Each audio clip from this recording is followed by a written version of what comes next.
Hi students, welcome back to Financial Derivatives and today's topic is futures. Futures ആണ് നമ്മളിന്ന് discuss ചെയ്യാനായിട്ട് പോകുന്ന topic എന്ന് പറയുന്നത്. നമ്മൾ കഴിഞ്ഞ ക്ലാസ്സിൽ ഫോർവേഡിനെ പറ്റിയിട്ട് ഡിസ്കസ് ചെയ്തു ആൻഡ് നെക്സ്റ്റ് നമ്മൾ ഫ്യൂച്ചറിനെ പറ്റിയിട്ട് ഡിസ്കസ് ചെയ്യാൻ പോവുകയാണ്. That is, we have seen that in forward contract there are some problems such as counterparty risk, illiquidity risk, lack of centralization of trading, etc. The future contract has been developed to remove the disadvantages of forward contract. Okay, so forward കോൺട്രാക്റ്റിൻ്റെ ഡിസഡ്വാൻറ്റേജസിനെ overcome ചെയ്യുന്നതിന് വേണ്ടിയിട്ട് കൊണ്ടുവന്നിട്ടുള്ള ഒരു hedging instrument ആണ് ഇതെന്ന് പറയുന്നത് future എന്ന് പറയുന്നത്. ഓക്കെ, എന്തൊക്കെയാണ് ഫോർവേഡ് കോൺട്രാക്റ്റിൻ്റെ ഡിസഡ്വാൻറ്റേജ് ആയിട്ട് പറയുന്നത്? അവിടെ നമ്മൾ പറഞ്ഞ പോലെ തന്നെ കൗണ്ടർ പാർട്ടി റിസ്ക് ഉണ്ട്, ഇല്ലിക്വിഡിറ്റി റിസ്ക് ഉണ്ട്, lack of centralisation of trading ഉണ്ട്. സോ അത്തരത്തിലുള്ള ഡിസഡ്വാൻറ്റേജസിനെ ഓവർകം ചെയ്യുന്നതിന് വേണ്ടിയിട്ട് എന്തിനെ കൊണ്ടുവന്നു? ഫ്യൂച്ചേഴ്സിനെ കൊണ്ടുവന്നു.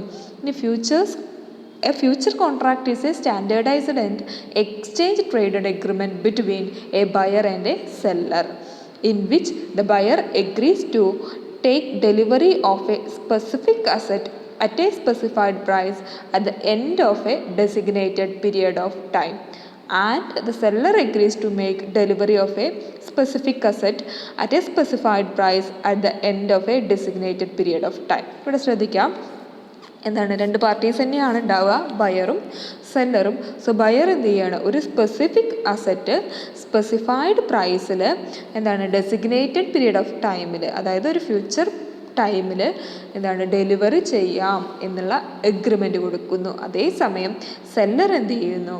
ഒരു മേക്ക് ഡെലിവറിയാണ്, ആ ഒരു ഡെലിവറി ആക്സെപ്റ്റ് ചെയ്യാം എന്നുള്ള എഗ്രിമെൻ്റ് നടത്തുകയാണ് ചെയ്യുന്നത്. Okay, then meaning of futures ആണ് നെക്സ്റ്റ് പറയുന്നത്. It is an agreement between buyer and seller to buy or sell a commodity, security or currency at a predetermined future date at a price agreed upon today.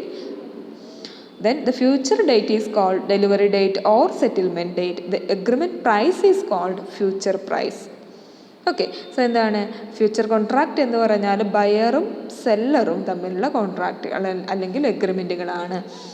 ഒരു കമ്മോഡിറ്റിയോ സെക്യൂരിറ്റിയോ കറൻസിയോ pre determined പ്രൈസിൽ ഒരു future ഡേറ്റിൽ cell ചെയ്യുകയോ by ചെയ്യുകയോ ചെയ്യുന്നതിനുള്ള കോൺട്രാക്റ്റുകളാണ് ഏതെന്ന് പറഞ്ഞാൽ future കോൺട്രാക്റ്റുകൾ എന്ന് പറയുന്നത്. ഈ ഫ്യൂച്ചർ കോൺട്രാക്റ്റിൻ്റെ ഡെലിവറി നടത്തുന്ന പീരീഡിനെ നമുക്ക് ഡെലിവറി ഡേറ്റ് അല്ലെങ്കിൽ സെറ്റിൽമെൻറ്റ് ഡേറ്റ് എന്ന് പറയാം. എഗ്രി ചെയ്തിട്ടുള്ള പ്രൈസിനെ ഫ്യൂച്ചർ പ്രൈസ് എന്നും പറയാം. Okay, these are exchange traded instruments. Buying and selling take place in a centralised market place. It is legally enforceable standardised contract. So forward കോൺട്രാക്റ്റിൽ നിന്ന് ഒരു ഡിഫറൻഷിയേഷൻ എന്ന് പറയുന്നത് ഫ്യൂച്ചർ കോൺട്രാക്റ്റുകൾ എപ്പോഴും എക്സ്ചേഞ്ച് ട്രേഡഡ് കോൺട്രാക്റ്റുകളായിരിക്കും, ലീഗലി എൻഫോഴ്സിബിൾ ആയിരിക്കും, സ്റ്റാൻഡേർഡൈസ്ഡും ആയിരിക്കും. Okay, then future right and obligation to buy or sell A standardised asset or security or currency on a specified future date at a price agreed when the contract is entered. Okay, the clearing house arranges for delivery and payment of money. The clearing house becomes the counterparty to the buyer in delivering the asset. Okay, the original parties are the buyers and sellers. So ഒരു future കോൺട്രാക്റ്റിലെ original parties എന്ന് പറയുന്നത് എപ്പോഴും ബയറും സെല്ലറും തന്നെയാണ്. പക്ഷേ നമ്മൾ നേരത്തെ പറഞ്ഞ പോലെ തന്നെ ഈ ബയറും സെല്ലറും തമ്മിൽ അവിടെ എന്ത് വരുന്നില്ല? ഒരു ക്ലോസ് കോണ്ടാക്ട് വരുന്നില്ല. ബയറിൻ്റെ കൗണ്ടർ പാർട്ടി എന്ന് പറയുന്നത് ആരാണ്? ക്ലിയറിംഗ് ഹൗസ്, ഡെറിവേറ്റീവ് എക്സ്ചേഞ്ച് ആണ്. അതുപോലെ സെല്ലറുടെ കൗണ്ടർ പാർട്ടി എന്ന് പറയുന്നതും ക്ലിയറിംഗ് ഹൗസ് ആണ് അല്ലെങ്കിൽ എക്സ്ചേഞ്ചുകളാണ്. Okay, then features of future contract ആണ് നെക്സ്റ്റ് പറയുന്നത്. A future contract has certain standardised specifications in respect of the quantity. അവിടെ ക്വാണ്ടിറ്റിയിൽ ചില സ്പെസിഫിക്കേഷൻ വയ്ക്കുന്നുണ്ട്. എത്ര ക്വാണ്ടിറ്റി ട്രേഡ് ചെയ്യാം എന്നതിൽ സ്പെസിഫിക്കേഷൻ അല്ലെങ്കിൽ സ്റ്റാൻഡേർഡൈസേഷൻ ഉണ്ട്. നെക്സ്റ്റ് ക്വാണ്ടിറ്റീൻ്റെ മേലുണ്ട്, അതുപോലെ ക്വാളിറ്റീൻ്റെ മേലുണ്ട്, അതുപോലെ ഡേറ്റ് ആൻഡ് മന്ത് ഓഫ് ഡെലിവറീൻ്റെ മേലെ ഉണ്ട്, അതുപോലെ യൂണിറ്റ് ഓഫ് പ്രൈസ് കൊട്ടേഷനിലും ലൊക്കേഷൻ ഓഫ് സെറ്റിൽമെൻറ്റിലും ഒക്കെ ഒരു സ്റ്റാൻഡേർഡൈസ് ഫോം ഉണ്ട് എവിടെ, ഫ്യൂച്ചർ കോൺട്രാക്റ്റിൽ. Then here the exchange act as a intermediary and gives guarantee for the performance of the parties to each transaction. Okay, അവിടെ എക്സ്ചേഞ്ചുകളാണ് എന്തെന്ന് പറയുന്നത്, ഇൻ്റർമീഡിയറി എന്ന് പറയുന്നത്. നെക്സ്റ്റ് എന്താണ്, when a person enters into a contract, he is required to deposit a certain amount with the broker which is called margin. So parties ഈ ഒരു കോൺട്രാക്റ്റിലേക്ക് enter ചെയ്യുന്ന സമയത്ത് അവർ ഈ ഒരു സർട്ടൈൻ എമൗണ്ട് എന്ത് ചെയ്യണം, ഡെപ്പോസിറ്റ് ചെയ്യണം. എവിടെ, എക്സ്ചേഞ്ചുകളിൽ അവർ ഡെപ്പോസിറ്റ് ചെയ്യേണ്ട എമൗണ്ടിൻ്റെ പേരാണ് മാർജിൻ എന്ന് പറയുന്നത്. സോ അത് ബയറായാലും സെല്ലറായാലും അവരെന്ത് ചെയ്യണം, ഒരു സർട്ടൈൻ എമൗണ്ട് ഓഫ് മണി, എക്സ്ചേഞ്ചുകൾ പറഞ്ഞിട്ടുള്ള ഡെറിവേറ്റീവ് എക്സ്ചേഞ്ചുകൾ സ്പെസിഫൈ ചെയ്യുന്ന ഒരു സർട്ടൈൻ എമൗണ്ട് ഓഫ് മണി മാർജിൻ്റെ രൂപത്തിൽ എന്ത് ചെയ്യണം, ഡെപ്പോസിറ്റ് ചെയ്യണം.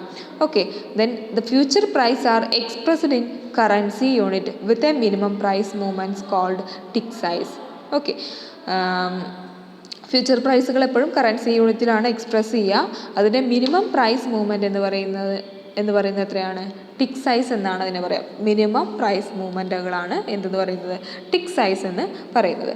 Most of the futures are settled in cash by the short or long making cash payment on the difference between the futures price at which the contract was entered and the cash price at the expiration date.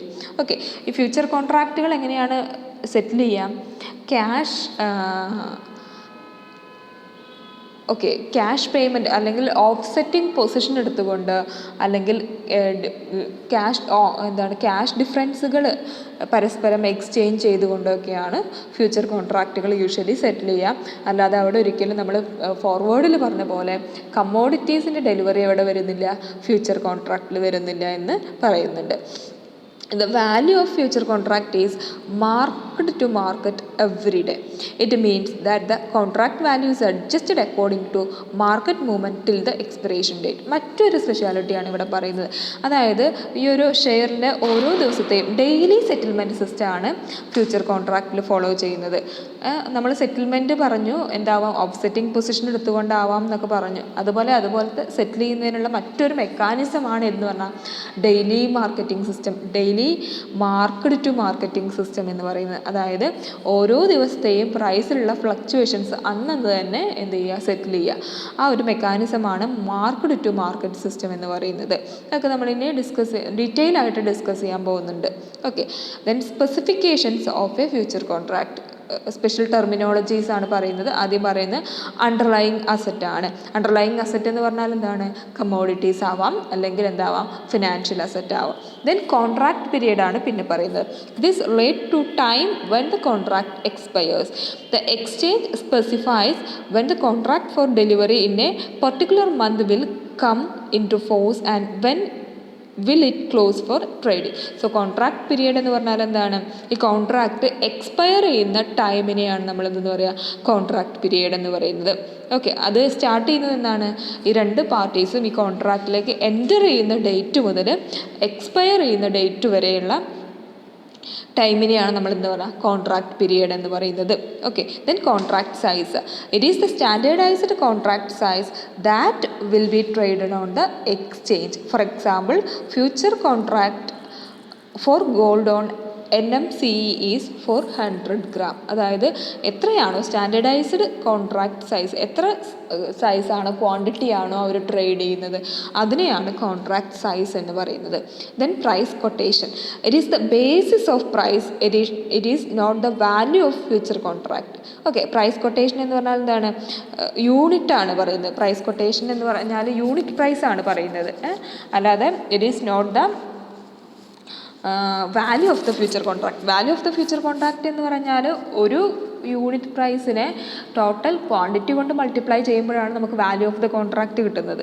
Okay, price quotation എന്ന് പറഞ്ഞാൽ എന്താണ്, അതിന് ഒരു യൂണിറ്റിൻ്റെ പ്രൈസിനെയാണ് price quotation എന്ന് പറയുന്നത്. Example പറയുന്നുണ്ട്, contract on rice, future contract on rice is rupees per quintal.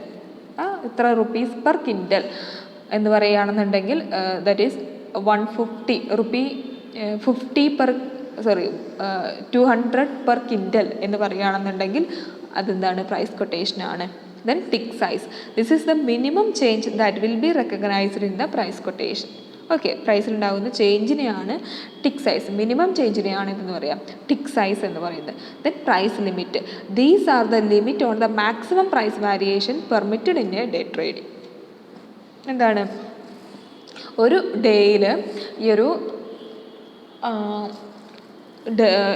ഡേയിൽ ഈ ഒരു ഷെയറിൻ്റെ മേലെ അല്ലെങ്കിൽ ഈ ഒരു ഫിനാൻഷ്യൽ അസറ്റിലുണ്ടാകുന്ന മാക്സിമം പ്രൈസ് വേരിയേഷനെയാണ് നമ്മൾ എന്ന് പറയുന്നത് പ്രൈസ് ലിമിറ്റ് എന്ന് പറയുന്നത്. Okay, then position limit. Position limit എന്ന് പറഞ്ഞാൽ എന്താണ്, these are the limits upon the maximum number of contract and individual client or A member broker may hold. Position limit എന്ന് പറഞ്ഞാൽ നമ്മൾ നേരത്തെ പറഞ്ഞു എന്താവുക, ലോങ് പൊസിഷൻ ആവാം, ഷോർട്ട് പൊസിഷൻ ആവാം എന്ന് പറഞ്ഞു. ലോങ് പൊസിഷൻ ആവാമെന്ന് പറഞ്ഞാൽ എന്താണ്, അസറ്റ് വാങ്ങാൻ പോകുന്ന ആളുകൾ ഏതെടുക്കും, ലോങ് പൊസിഷൻ എടുക്കും. അസറ്റ് വിൽക്കാൻ പോകുന്ന ആളുകൾ ഏതെടുക്കും, ഷോർട്ട് പൊസിഷൻ എടുക്കും. സോ അങ്ങനെ ഒരാൾ ഹോൾഡ് ചെയ്യുന്ന മാക്സിമം നമ്പർ ഓഫ് കോൺട്രാക്റ്റിനെയാണ് അല്ലെങ്കിൽ പൊസിഷൻസിനെയാണ് എന്താ പറയുക, പൊസിഷൻ ലിമിറ്റ് എന്ന് പറയുന്നത്. Then spot price. It is the price at which an asset trades in the spot or current market. Okay, current മാർക്കറ്റിൽ അല്ലെങ്കിൽ സ്പോട്ട് മാർക്കറ്റിൽ അസറ്റിൻ്റെ പ്രൈസിനെയാണ് നമ്മളെന്ന് പറയുക സ്പോട്ട് പ്രൈസ് എന്ന് പറയുന്നത്. Then future price. This is the price at which the future contract traded in the future market. Future price എന്ന് പറഞ്ഞാൽ നമ്മളെന്താണ്, ഈ രണ്ട് പാർട്ടീസും കൂടി എഗ്രി ചെയ്യുന്ന പ്രൈസ്, അതിനെയാണ് എന്തെന്ന് പറഞ്ഞാൽ ഫ്യൂച്ചർ പ്രൈസ് എന്ന് പറയുന്നത്. Then basis. This is the future price minus spot price. അത് ഓർത്ത് വയ്ക്കാം. ഫ്യൂച്ചർ പ്രൈസും സ്പോട്ട് പ്രൈസും തമ്മിലുള്ള ഡിഫറൻസിനെയാണ് എന്തെന്ന് പറഞ്ഞാൽ ബേസിസ് എന്ന് പറയുന്നത്. സാധാരണ രീതിയിൽ ഡെറിവേറ്റീവ് എന്ന് പറയുന്നത് എന്താണ്, റിസ്കിനെ ഹെഡ്ജ് ചെയ്യുന്നതിന് വേണ്ടി ഉപയോഗിക്കുന്ന ഒരു ഇൻസ്ട്രുമെൻ്റ് ആണ് അല്ലേ. പക്ഷേ ഈ ഒരു ഡെറിവേറ്റീവ് യൂസ് ചെയ്യുന്നത് കൊണ്ടുണ്ടാകുന്ന റിസ്ക് ആണ് എന്ന് പറഞ്ഞാൽ ബേസിസ് റിസ്ക് എന്ന് പറഞ്ഞാൽ. ഓക്കെ, അതിനെ പറ്റിയിട്ടൊക്കെ നമ്മൾ ഡിസ്കസ് ചെയ്യുന്നുണ്ട്. Next, trading cycle. The future contract will have A maximum of 3 month trading cycle. The near month 1, the next month 2 and the far month 3. So എന്താണ് മാക്സിമം അതിൻ്റെ ഒരു പീരിയഡ് എന്ന് പറഞ്ഞാൽ അല്ലെങ്കിൽ ട്രേഡിംഗ് സൈക്കിൾ എന്ന് പറയുന്നത് 3 ആണ്. അത് അല്ലെങ്കിൽ 1 ആവാം 2 ആവാം. ഓക്കെ, നെക്സ്റ്റ് എന്താണ് പറയുന്നത്, open interest. It is the number of future contract outstanding. Open interest എന്ന് പറഞ്ഞാൽ എന്താണ്, എത്ര ഫ്യൂച്ചർ കോൺട്രാക്റ്റുകൾ എത്ര ക്ലോസ് ചെയ്യാതെ കിടക്കുന്നുണ്ട്, ഔട്ട്സ്റ്റാൻഡിങ് ആയി കിടക്കുന്നുണ്ട്, എക്സ്പിറേഷൻ ഡേറ്റ് എത്താതെ കിടക്കുന്ന ഫ്യൂച്ചർ കോൺട്രാക്റ്റുകളുടെ എണ്ണത്തിനെയാണ് നമ്മൾ എന്താ പറയുക ഓപ്പൺ ഇൻട്രസ്റ്റ് എന്ന് പറയുന്നത്. Then long and short position. എന്താണ്, there are 2 parties to every contract, a buyer and a seller. The act of buying future contract is treated as long on the contract, and the act of selling future contract is characterized as short on the trade. Here the buyer is said to have a long position and seller to have a short position. അതെപ്പോഴും ഓർത്ത് വയ്ക്കുക. Buyer എപ്പോഴും short position, buyer എപ്പോഴും long പൊസിഷനിലായിരിക്കും, seller എപ്പോഴും short പൊസിഷനിലായിരിക്കും. Okay,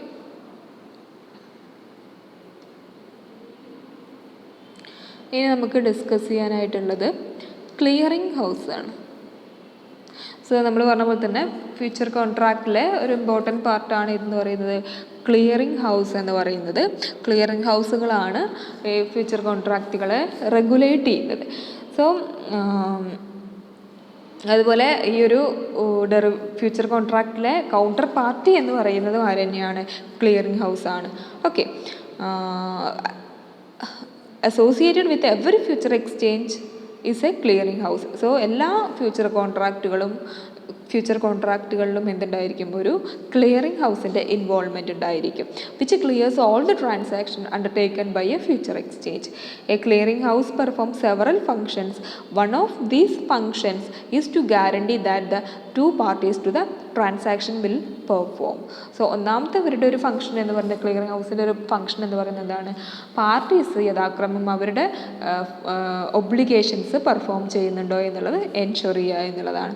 when someone takes a position in the future market, the clearing house take the opposite position and agree to satisfy the terms set forth in the contract. Okay, then after initial execution of an order, the relationship between 2 parties end. then അതിൻ്റെ functions പറയുന്നുണ്ട്. It guarantees the performance of the future contract. It records and settle the day to day trading result. It act as a legal counter party to the buyer and seller. It makes a simple for parties to a future contract to unwind their position prior to the settlement date. It minimizes the credit risk by being a counterparty to all trades. In order to minimize the credit risk, the clearinghouse imposes margins. Okay. Then settlement price ആണ് പറയുന്നത്. Settlement price എന്ന് പറഞ്ഞാൽ എന്താണ്? At the end of each trading day the exchange determine the settlement price for the future contract. The settlement price is the value that the exchange considered to be representative of the trading at the end of the day. The exchange uses the settlement price to market the investor's position so that any gain or loss from the position is quickly reflected in the investor's equity account. So settlement price എന്ന് പറഞ്ഞാൽ എന്താണ്? ഓരോ ദിവസത്തെയും എന്താണ് ഷെയറിൻ്റെ പ്രൈസിലുണ്ടാകുന്ന price fluctuations adjust ചെയ്യുമ്പോഴാണ് നമുക്കെന്ത് കിട്ടുക?